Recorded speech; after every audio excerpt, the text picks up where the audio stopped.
আপনার পায়ে ধরি, আপনি আমার সাথে এমন করবেন না। আপনি রুম থেকে বের হয়ে যান। আমি আপনাকে বিয়ে করতে চাইনি। আমার মা আমাকে ভয় দেখিয়ে আপনার সাথে বিয়ে দিয়েছে। আমার বিয়ের বয়স হয়নি। আপনি কিছু করলে আমি কিন্তু মরে যাব। আমার স্ত্রীর এমন কথা শুনে আমি রাগান্বিত হয়ে গেলাম। আর তাকে জোরে একটা থাপ্পড় মারলাম। তারপর সে জ্ঞান হারিয়ে ফেলল। আমি তাকে হাসপাতালে নিয়ে গেলাম। তারপর ডাক্তার বলল, আপনার স্ত্রী মা হতে চলেছে। আমি ডাক্তারের কথা শুনে চোখে ঝাপসা দেখতে লাগলাম। কারণ তাকে তো আজই আমি বিয়ে করে এনেছি, তাহলে সে কিভাবে মা হতে চলেছে? বাকিটা গল্পতেই বলছি।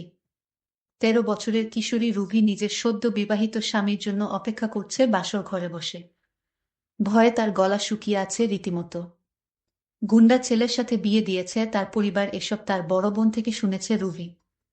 লাল টুকটুকে শাড়ি পরে আছে মেয়েটি। এই শীতের মধ্যে রীতিমতো ঘেমে যাচ্ছে। তখনই কারো পায়ের আওয়াজ পেল সে।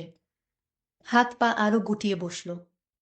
দরজা আটকানোর আওয়াজ পেয়ে ভয়ে বুক ধুকধুক করছে। এইভাবে হাত পা লুকিয়ে সেজে বসে আছো কেন? লোকটার গম্ভীর পুরুষালী আওয়াজে মাথা তুলে তাকায় রুভি তার দিকে। তবুও মুখ দিয়ে কোনো আওয়াজ বের করে না। রুভিকে কোনো কথা বলতে না দেখে বিরক্ত হয়ে যায় মুন্না। এই মেয়ে, কি বলছি কথা কানে যায় না তোমার? মুন্নার চিৎকারে ভয় পেয়ে এক লাফে খাট থেকে নেমে যায় রুভি। খাট থেকে এইভাবে নামতে গিয়ে পাশে থাকা টেবিলের সাথে পায়ে বাড়ি খায় সে। ব্যথায় হালকা চেঁচিয়ে ওঠে। উপর হয়ে পা দুলতে থাকে রুভি, আর তখন মাথা থেকে ঘোমটা খুলে যায়। শীতকালে সামান্য আঘাতেও অনেক ব্যথা পাওয়া যায়। মুন্না রুবিকে দেখে অবাক হয়ে তাকিয়ে আছে। রুভি কান্না করছে ব্যথা পেয়ে। একে তো ভয় পেয়েছে অনেক, তার উপর ব্যথা। এই মেয়ে, তোমার বয়স কত? উত্তর না দিলে মেরে ফেলব। আমার বয়স 13 হবে 9 তারিখে। রুভির উত্তরে হা করে তাকিয়ে আছে রুভির দিকে মুন্না। রুভি ভয়ে ভয়ে মাথা নিচু করে দাঁড়িয়ে আছে। তোমার বয়স মাত্র 13? 13 বছরের পিচ্চি হয় নিজের থেকে এত বড় বয়সে এক লোককে কিভাবে বিয়ে করতে রাজি হলে? নাকি আমার টাকা দেখে তোমার আর তোমার পরিবারের কাছে আমার বয়সটা ম্যাটার করে না? মুন্নার এই কথা রুভির কানে পৌঁছাতেই মেয়েটা চোখ তুলে তাকায়। গোল গোল চোখ গুলা দিয়ে মুন্নাকে দেখে যাচ্ছে। এইভাবে মুন্না তাকে আর তার পরিবারকে অপমান করতে পারবেন না। মুন্না ও প্রচণ্ড রেগে আছে। তার সাথে কিনা এইরকম পিচ্চির বিয়ে হয়েছে। নিজের মা আর বাবার উপর প্রচণ্ড রাগ হচ্ছে তার। সবকিছু তছনছ করে দিতে ইচ্ছে হচ্ছে। একদিকে ওর ভালোবাসা ওকে ছেড়ে অন্য কাউকে বিয়ে করল, আর তার বাবা মা মিথ্যে বলে আরেক এই মেয়ের সাথে বিয়ে দিল। 13 বছরের মেয়েকে 19 বছরের বলে তার ঘাড়ে চাপানো হলো। এইভাবে আপনি আমাকে অপমান করতে পারেন না। আপনার মতো বুইড়া রাক্ষসকে আমি নিজের ইচ্ছায় বিয়ে করি নাই। আমার মতো পিচ্চি কি আপনাকে বিয়ে করতে চাইবে? আর আমার বিয়ের বয়স হয়েছে? ওই রুনা আন্টি আমার বাবা মাকে ভয় দেখিয়ে আপনার সাথে আমার বিয়ে দিল। এই মেয়ে, এই এত কথা বলার সাহস কই পাস? চুপ থাক, না হলে তোকে যে কি করব। মন্নার আগে হিতাহিত জ্ঞান শূন্য হয়ে গেছে। এইদিকে রুভি ভয়ে দাঁড়িয়ে থাকতে পারছে না। রুভির প্রচণ্ড ঘুম পাচ্ছে, মন্নার জন্য সে ঘুমাতেও পারছে না। মন্না আবার রুমের বাহিরে চলে গেল। মন্না চলে যাওয়ায় হাফ ছেড়ে বাঁচল সে। রুভি মন্নাকে গালি দিতে দিতে শুয়ে পড়ল। শোয়ার সাথে সাথে ঘুমিয়ে পড়ল রুভি। মন্না ছাদে বসে বসে ভাবছে, এই পিচ্চি মেয়ের সাথে আমার বিয়ে দিল কেন? এইটা কিভাবে মানবে যে তার বউ এক বাচ্চা মেয়ে? তার মা কেন করল তার সাথে এমন? রাত 3টার কাছাকাছি মন্না রুমে ঢুকে গেল। খাটের দিকে তাকিয়ে দেখতে পেল কি সুন্দর এক অপরূপা মেয়ে ঘুমিয়ে আছে। মনে হচ্ছে মেয়েটি নিষ্পাপ। ঘুমের মধ্যে শ্বাস নিতে কষ্ট হওয়ায় চোখ খুলে তাকায় রুভি। মন্নাকে দেখে ভয় পেয়ে যায় সে। রুভি বলল, আপনি এখানে কেন? আপনি বাহিরে যান। আমি বাহিরে যাব কেন? তুমি তো আমার ঘরের বউ। দেখুন আমার বয়স কম, আপনি বাহিরে যান। রুভি এখনো বিশ্বাস করতে পারছে না তার সাথে কি হতে যাবে। তবে রুভি এসবের জন্য মোটেও প্রস্তুত না। ভয়ে কান্না করতে লাগলো। মন্নার কাছে রিকোয়েস্ট করতে লাগলো, আপনি চলে যান এখান থেকে। আপনার পায়ে পড়ি, আপনি চলে যান। মন্না তখন রাগে ঘর থেকে বের হয়ে গেল। মনে মনে বলল, এভাবে কতদিন বের করে দিবে ঘর থেকে? কাল তোমার দেখার আছে। অন্যদিকে মন্নার বাবা মা নিজেদের মধ্যে কথা বলছে। তুমি এই কাজটা একদম ঠিক করো নাই হালিমা। এইটুকু একজন মেয়ের সাথে মুন্নার বিয়ে দেওয়া একদম উচিত হয় নাই। এখন পুলিশ কেস হলে মুন্নার কি হবে ভাবতে পারছো? সামনে ইলেকশন, এখন যদি শুনে নেতা মুন্নার স্ত্রী একজন বয়স কম, তখন কি হবে? দূর রাশিদ, তুমি চিন্তা করো না। রুবির স্কুল থেকে বার্থ সার্টিফিকেটে ওর বয়স বাড়িয়ে 18 করা হয়েছে। কেউ কিছু জানবে না। আর মুন্না, সে সত্যি জানার পর কিভাবে রিয়েক্ট করবে আমরা জানি না। ও কি জিনিস তুমি ভুলে গেছো কিভাবে? সাপের বিষদাঁত কিভাবে ভাঙে তা আমি খুব ভালোভাবে জানি রাশিদ। আর ও তো আমার সন্তান, আমি সব ঠিক সামলাতে পারবো। রুবিকে কেন আমি মুন্নার বউ বানিয়েছি এটা নিশ্চয়ই তোমার অজানা নয়। তোমার পরিকল্পনা তুমি ভালো জানো হালিমা। আজ অবধি আমি কি বুঝতে পেরেছি তোমাকে? মিস্টার রাশিদের কথায় রহস্যজনক হাসি দেয় হালিমা। গুড নাইট রাশিদ, কাল বাকি কথা হবে, এখন ঘুমাও। আর তোমার আদরের ভাগ্নি তো আমার, ও তাই না, ওর কোনো ক্ষতি হবে না। এটাই ভালো। তুমিও জানো রুভি আমার জন্য কি। ওর কিছু হলে বুঝতেই পারছো। শুভরাত্রি। মন্না রুভির রোম ছেড়ে অন্যদিকে ঘুরে বেঘরে ঘুমাচ্ছে। রুভির চোখ দিয়ে পানি গড়িয়ে পড়ছে। মেয়েটা কেমন নিশ্চুপ হয়ে আছে। কাঁদতে কাঁদতে এক পর্যায়ে রুভিও ঘুমিয়ে গেল। সকালবেলা 11টা নাগাদ মন্নার ঘুম ভাঙল। সকাল বললে ভুল হবে তার। উঠে নিজের চোখ ডলে সাইডে রাখা ড্রেসিং টেবিলের দিকে তাকায় সে। আয়নায় তাকিয়ে অবাক হয়ে যায় মন্না। মেয়েটা নিষ্পাপ শিশুর মতো ঘুমাচ্ছে। কিন্তু আমার রাতে তেমন ঘুম হয় না। সবারই ইচ্ছা থাকে এমন একটা রাতের আশায়, কিন্তু আমার কপালে কি যে জুটল। আমার কিছুই ভালো লাগছে না। একদিকে না পাইলাম নিজের ভালোবাসার মানুষকে, অন্যদিকে বিয়ে হওয়ার পরও আমার কপালে সুখ নেই। কারণ 13 বছরের মেয়ের কেমন বুদ্ধি থাকবে, বা সে স্বামীর মর্ম কি করে বুঝবে? আমার দুঃখ কষ্ট সে কি বুঝবে? কখনো না। আমি একটা হতাশার মধ্যে পড়ে গেলাম। আমি এখন কি করব তাই ভাবছি। আমি আমার মায়ের কাছে গিয়ে জিজ্ঞেস করলাম, মা তুমি এই পিচ্ছি মেয়ের সাথে আমাকে কেন বিয়ে দিলে? বিয়ে দেওয়ার আগে আমার মতামতের কথা তোমরা একবারও ভাবলে না।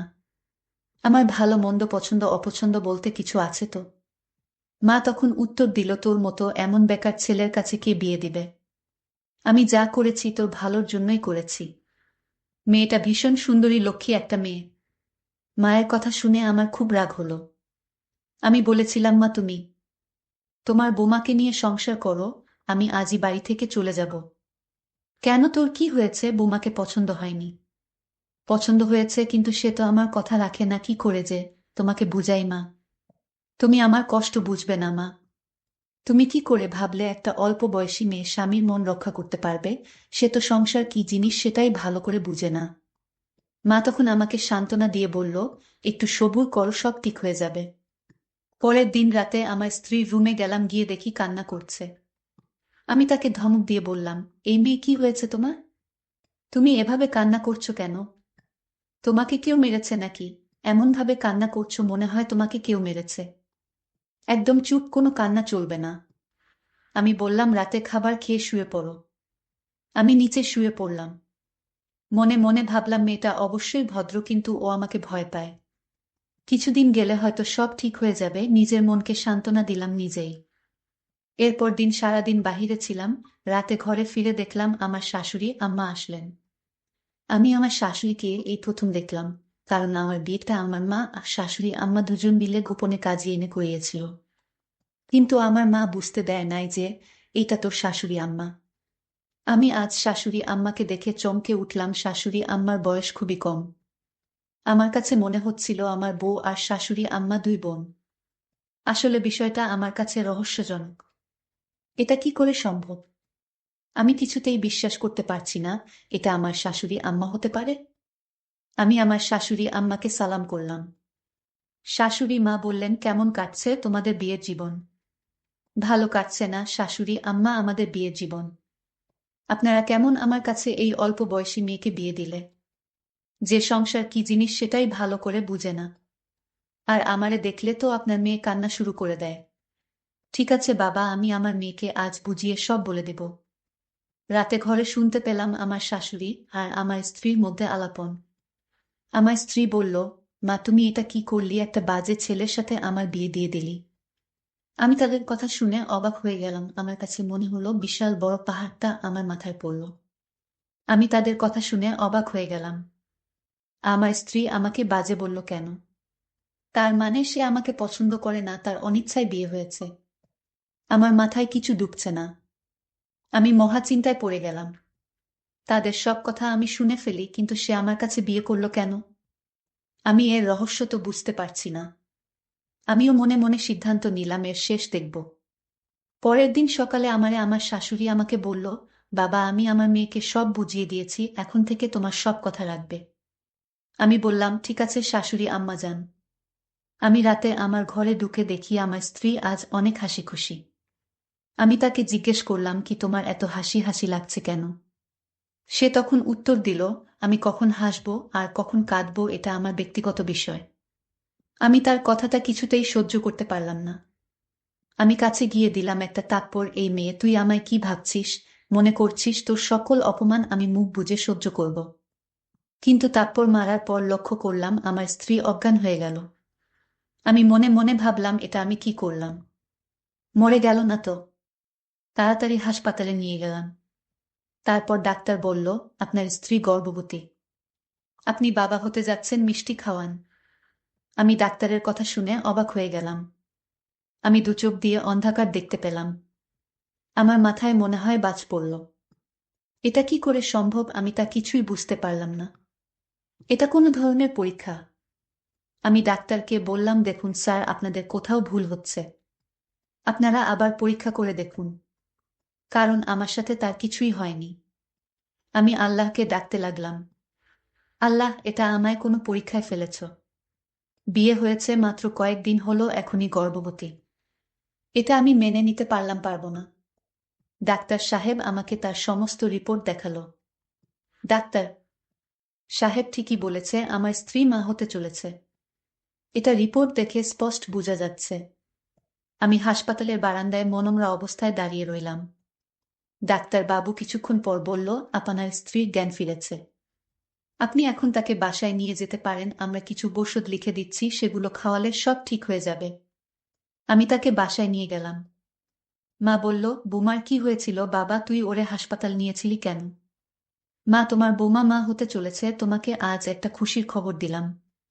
মা বলল, এটা তো খুশির খবর, আমার ঘরে নতুন মেহমান আসছে। আমি বললাম, মা, আমার বিয়ে হয়েছে কয়দিন হয়েছে সেই হিসাব তোমার কাছে আছে।